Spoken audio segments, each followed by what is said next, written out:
This is Thomas, and welcome back to Refined Leadership. Last time we talked about dealing with rejection and working through some of the pains that typically are associated with this phenomenon to go raise your standards of your actions, go refine expectations of your results, and with some strategies to go manage your thoughts more effectively, manage your emotions more effectively, and manage your behaviors to make rejection really a thing of the past. If you watch all these videos, you'll see I'm knocking down these dominoes one at a time. And this is the path to first leading yourself. That's what I'm trying to do here, because you have to be able to lead yourself to be able to go and lead other people, which leads me to the next problem people typically run into, which is two sabotaging mechanisms, which I call the fear of success as well as the fear of failure. As you can see, I am in front of the very loud and very bright Sphere in Las Vegas. And this is one of those unbelievable $2.3 billion projects that a group of people brought to life.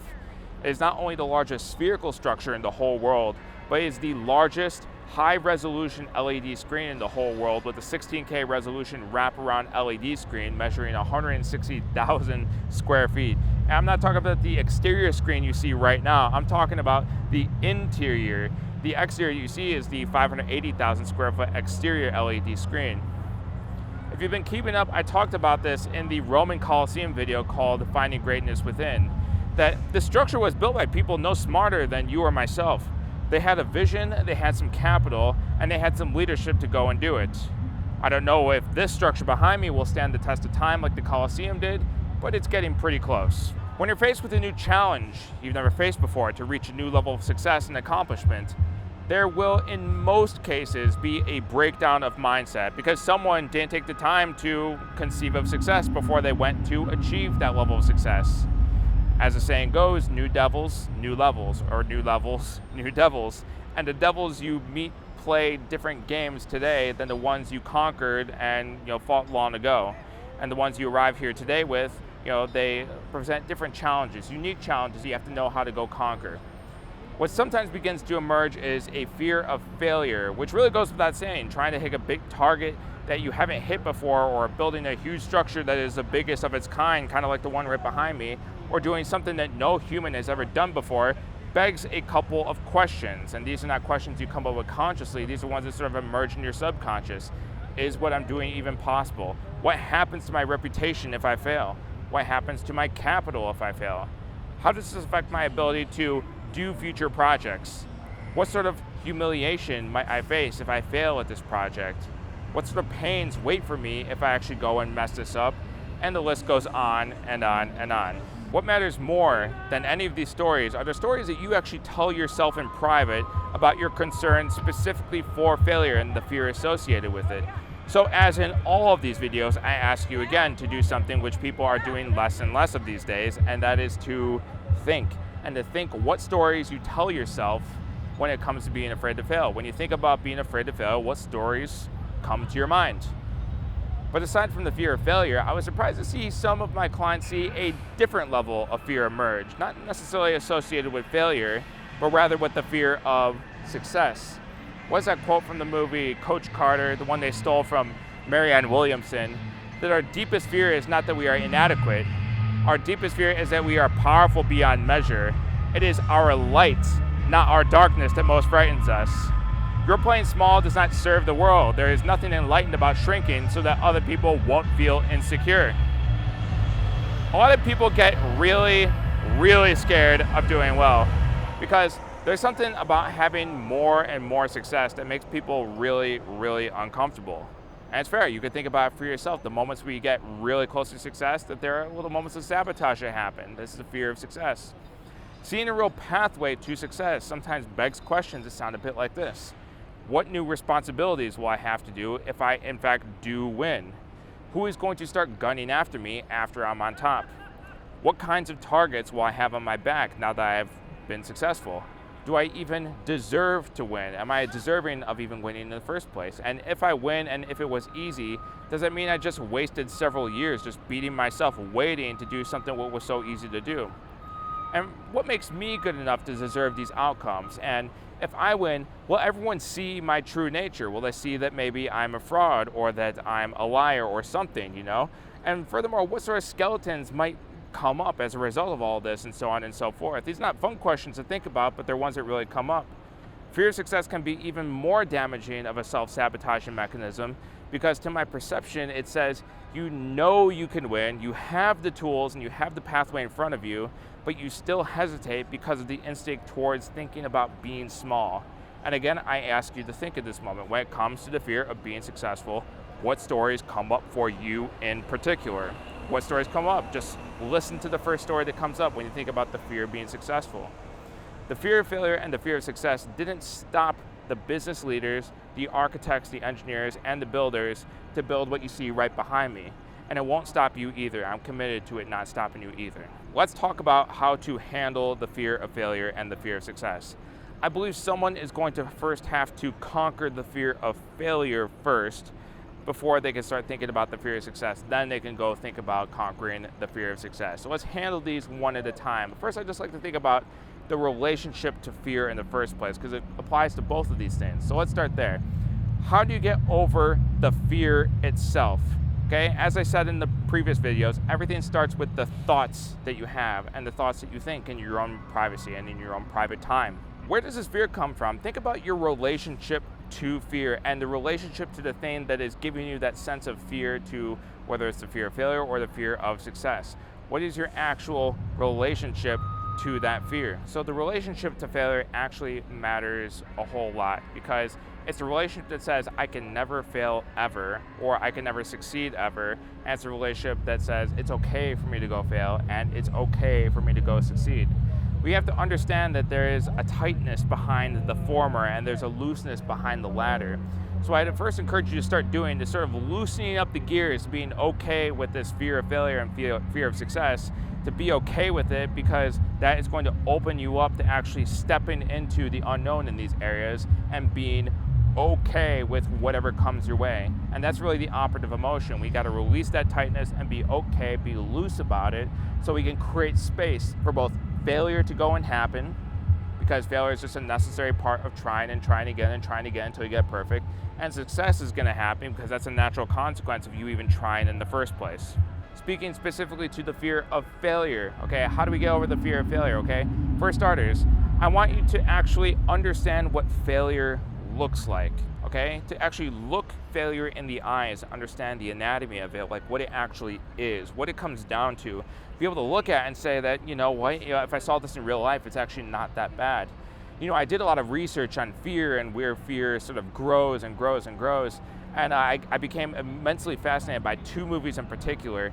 One, I believe it was called Bird Box. It was a movie where everyone, when they saw this thing, whatever it was, they started bashing their heads against windows and starting to commit suicide and killing other people. It was bizarre.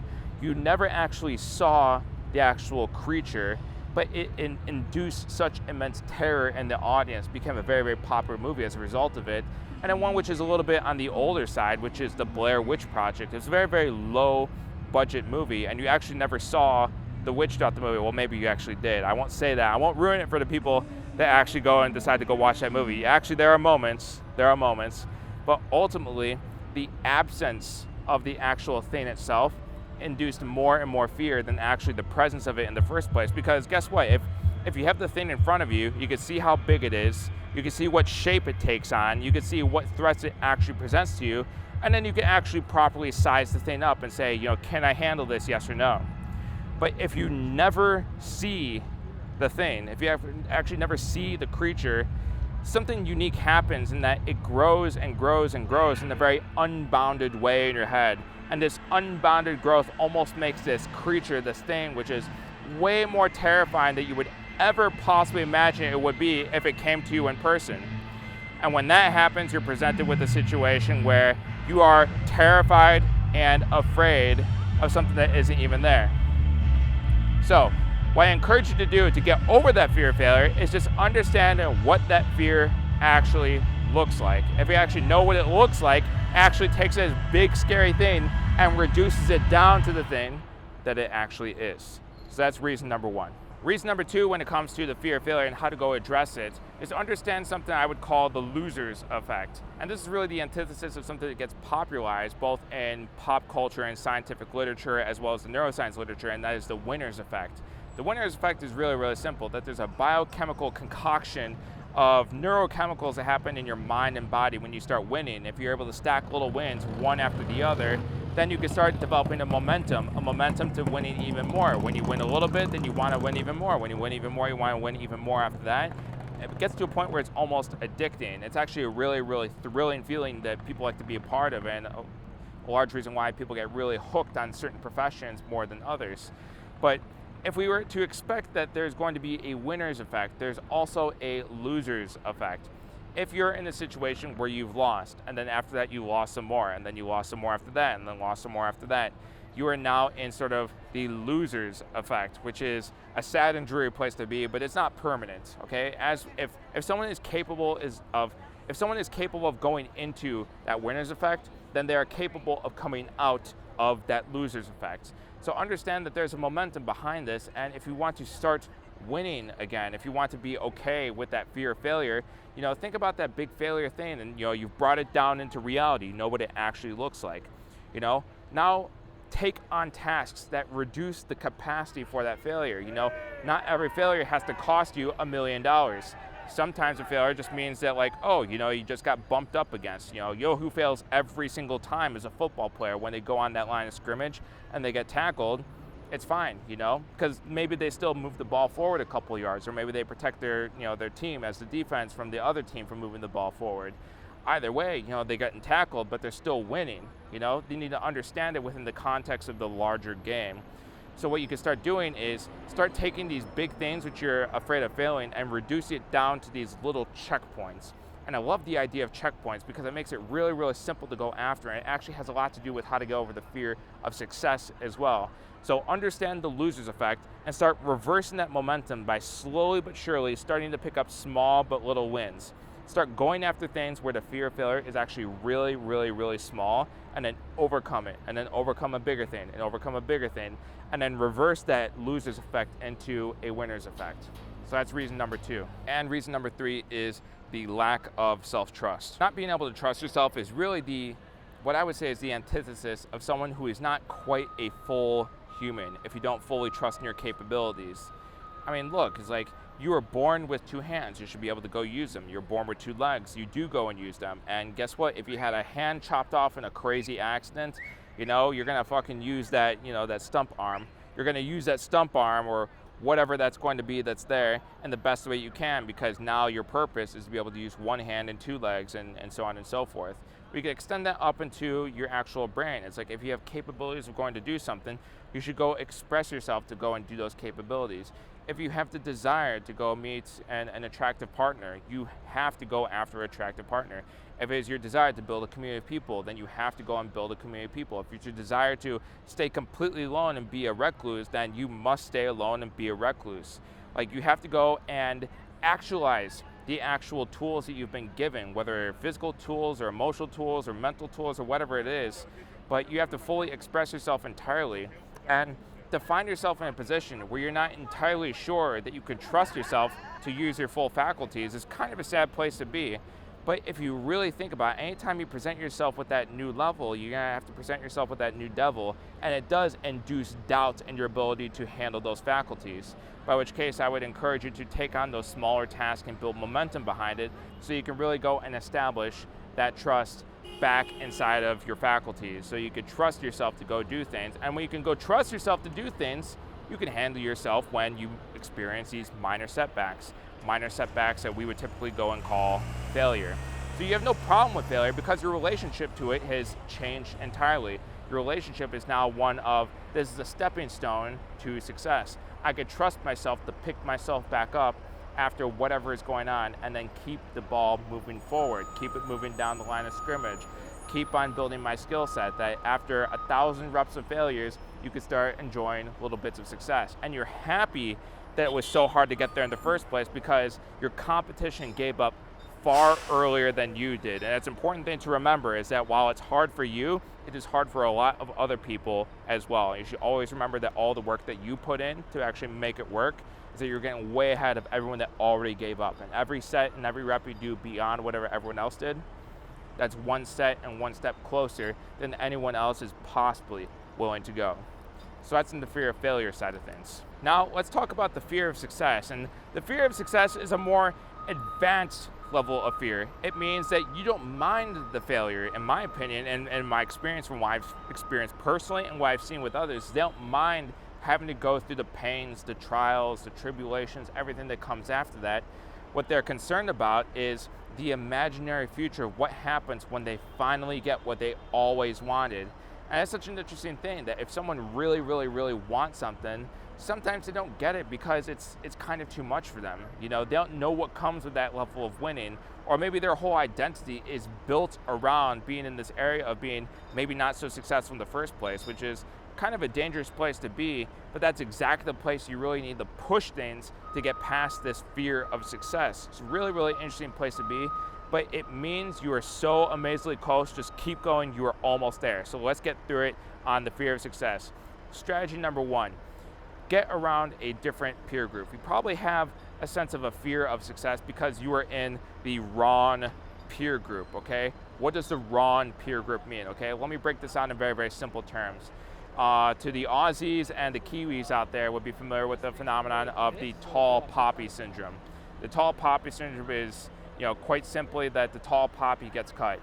Anyone that is trying to be more and more successful than other people around them is going to find themselves in a situation where other people, they don't like the fact that you're more successful than them, not because you're better off, but just because you're different. And then typically what happens is that, person gets cut down, and now everyone can be the same again. Okay, maybe in some cases there is utility to being the same, but if you're on this channel and you're listening to me right now, something tells me you're not trying to be the same. You're trying to level up into a better peer group. If you want to be the same, you want to be, close to the same with the highest level peers that are even possible. And then even then you want to go and stand out. So be aware of this type of syndrome where other people, they are threatened by the idea of you being different. Not that you're better or worse, just that you are different. So be mindful about the peer group if they're discouraging your success or they're making it very uncomfortable and awkward for you to go and succeed. This is similar to a crabs in a bucket mentality. All the crabs are trying to get out of the bucket, but the moment that a crab tries to actually get to the top, another one tries to grab the other crab in order to climb on the other crab and actually brings them down. And then by all of them trying to take on this strategy, actually everybody fails as a result of that. It's not a fantastic place to be in. It's a really, really bad peer group to be in. If you find yourself in a peer group where someone is actively discouraging you from going after something you really want to do, you are likely going to be experiencing the fear of success, and you need to start migrating away from that peer group. If you feel any level of anxiety induced or any level of terror or fear induced because all of a sudden there might be a figurehead in the group and you're worried about what would happen if you demonstrate that you're more smart, or if you're more powerful, or if you are stronger, or anything else above and beyond that figurehead, and then make it very uncomfortable for you to be exceeding beyond that figure, you need to go leave. This is a story as old as time, that the student outshines the master, and the master, of course, gets very, very upset, and the student has to move on in order to go and keep growing. So if you have this initial fear of success, I would encourage you, maybe not even for the first step, not even change the way you're thinking at all. Simply just change your peer group. This goes very much along the line of the refined leadership blueprint that I wrote. The first thing you want to go change to go live more impeccably is to change your influences. Change your influence. If you could change your influences, you could change your whole internal biochemistry. So I would encourage you to go and change your influences by changing the peer group. You're in the wrong peer group if you're experiencing some level of a fear of success. People should be encouraging you to win and do way better than they are and bring everyone with. Not try to bring people down because they're different, or bring people down because they're trying to crawl on top of people in order to go bring them down back where everyone else is. So that's one. Go change your peer group, and I can assure you that your fear of success will start abating. The second reason behind a fear of success comes from a limitation in a mindset, okay? It's very easy to just write it off as limitation mindset, but this time around, I like to break it down in terms of limitations that you can actually go and perceive, in terms of, I would like to know if I'm limited in my mindset, what I can actually go perceive.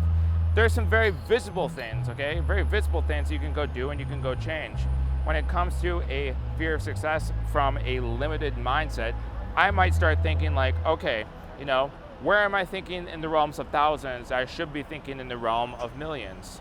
Where am I thinking in the realms of what I deserve to get after and conditional upon me doing certain things versus I just deserve certain things? Something really interesting happens when you walk around in the world, when you walk through the world more deserving of certain things, you know, almost to an irrational level, almost to an irrational level, people start looking at you differently. They start looking at you like, this person seems to believe that they deserve this particular outcome. Maybe they should get it. Maybe I should help them facilitate it because it's going to be really, really useful for me. So that's a rather obvious one where you could actually look at the actual numbers and the metrics, the things that you're expecting and looking for, and you can actually ask the question, you know, could I be thinking actually bigger here? Can I be thinking bigger? So that's one level of limitations, and that's one which is very obvious to go and perceive. The next level is a little bit more hidden. It's not so intuitive, but it's possible for you to actually go and find out if there is actually limitations from this way just by reading in between the lines. These are these hidden factors. So how could someone possibly go find some of the hidden factors? Well, I'll give you a good clue. Look for things that are your pet peeves. Look for things that irk you, things that create an emotion inside of you. In particular, look for things that create a negative emotion inside you. Because if you can find things that create a negative emotion inside you, what you are going to find is a blind spot inside of your psyche, inside of your personality. If you can see that you're naturally angered by people being a little bit careless in their behavior, that says that you're not allowing yourself to be careless when you actually need to be careless in certain situations. That sounds like a weird thing, like why would I ever be careless in a situation? But actually, it's very useful to be careless in certain situations. I could think, for example, a social situation. I could also think, for example, a situation where you gotta be very okay with like making sort of social blunders and be able to move past it. Because if you're trying to read off of a script, it could be a little bit too, stretch inducing. It could be a little bit anxiety inducing, if you will. So look for the clues in terms of your own sort of hidden limitations, and you can find them all in the things that would make you triggered emotionally to do a certain thing. Look what that is saying about you if you get triggered emotionally in a certain way. And the last one are the ones that are literally impossible for you to see yourself. You actually need to have someone else come in and look at it for you. That's why someone like myself actually has a career doing something like this, because a lot of people need a lot of help when it comes to identifying their blind spots. Because I wish I could give people a blueprint. In fact, I try to give someone a blueprint and a manual to figure out how to actually solve the problem. How do I actually solve the problem of getting over this fear of success? But a lot of people, they don't know how to handle it. They don't know how to get through it because getting through it is still from their mindset. If we took the mindset of someone who's extremely successful, it would look nothing like someone who is trying to get that to that level. And furthermore, the person at that level can't even understand what that other person is doing. They can't even fathom what it would be like, or they don't even understand why they're doing certain things. But nonetheless, they attempt to go and do those things, and maybe they don't quite get it. What a coach can come and do, they can instruct you how to go do something and kind of take on a foreign set of bearings, put on new wheels, put on a new set of sneakers, if you will, to go walk a mile in their shoes instead, see how it feels, and then understand these things which don't seem to make a lot of sense actually lead to different outcomes. So you actually need someone else to go find those blind spots. Anyone could go find the blind spots, anyone that's outside of you. But typically speaking, I like to find people that in particular are really, really good at a particular outcome, and I want to adopt their worldview into mine. Go try it out, see how it feels, and see if that actually changes my behavior. I found that actually helps me get a long way in terms of overcoming that fear of success. And a third reason, which I've already mentioned a little bit earlier, is a discomfort that's associated with change. Everyone says that they want change. No one actually wants to do the work to put in for that change in the first place. Change sounds exciting. It's new, it's fresh, it's innovative. But what you don't know about change, and which is what's hidden for you, why a lot of people are scared of success, is that change means that they have to change other things. It's not that they just get this better result, but now they have to change other aspects of their life and of their personality in order to accommodate this new level of success. This is why I am a strong proponent of these incremental changes, these incremental substitutions to a more refined behavior. So you can get even closer and closer and closer to being at a state of just being at pure winning. But it doesn't happen overnight. It must happen slowly. You know, if you want to go big, you know, if you want to go win big, you know, that's great. But what it does, it invites a lot of chaos and invites you to actually lose big because you haven't built the other structures to go support that level of success. So I'm a strong proponent of, if you want to go and win big, you know, set really big goals, but then set really, really achievable checkpoints along the way, and just stay focused in on each of those checkpoints. And without you even being aware of it, you're gonna wake up one day and you're gonna have everything you ever wanted and just be like, how did I possibly get here? Well, maybe you'll understand it came from the checkpoints, or you'll just go to the next checkpoint and really just start going from there. And of course, the last reason, which this is the fourth reason, but the last reason is you just don't have the balls to go do it. And let's think of that one through. Like, at some point, you can manage your emotions, you can manage your thoughts, you can manage your behavior so much, but at some point, you gotta look at all the numbers and say, this is tough, the probability of winning is gonna be so low, I'm not sure if I'm gonna lose, and if I win, I don't know what that's gonna mean. Sometimes it just means like, hey, I have one life on this planet, and I got some capital, I have some people around me, I'm just gonna fucking go for it because I'm alive. I don't care how much it costs me in terms of my life, in terms of my time. What matters most to me is I'm actually doing the thing, I'm living my life, and I'm living in a way where if I'm on my deathbed, I have absolutely no regrets. I hope I get to go and inspire some other people to go and do the same. So that's on the fear of failure and the fear of success. Next time, I want to shift over into a resource that typically gets depleted over time, and that is your own energy. I want to talk about sustainable and unsustainable resources for yourself. I want to talk about the difference of how to use motivation, how to use discipline, and what sort of ways you can go collect energy for yourself so you can motivate yourself to really kind of gear yourself up for battle, to be able to do the things you need to do, to develop long-term consistency, to develop some days where you actually really, really need to hit it hard, and just how to think about the ins and outs of life and being able to deal with the stresses of life and being able to wake up the next day and be able to do it again in a way that you're looking towards not necessarily consistency, but rather consistency and growing. Because you could do a consistent growth, you know, it's like you look like a completely different person 1 year from now. And of course, that's what I want from you. If you haven't already, definitely click the link in the description to go download the Refined Leadership Blueprint. It's still for free right now. Just go click the link to go to my website and go check it out. 108 pages of content. I mean, it doesn't get better than that. Stay tuned for the next one. I'll see you next week where we talk about different levels of resources and energy.